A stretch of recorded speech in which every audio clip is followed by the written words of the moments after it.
ॐ सोमनाथाय नमः। ॐ मल्लिकार्जुनाय नमः। ॐ महाकालेश्वराय नमः। ॐ ओंकारेश्वराय नमः। ॐ वैद्यनाथाय नमः। ॐ भीमशंकराय नमः। ॐ रामेश्वराय नमः।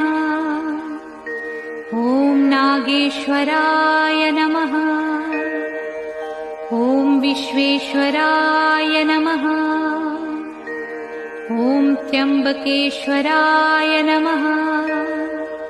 ॐ केदारेश्वराय नमः। ॐ भुस्मेश्वराय नमः।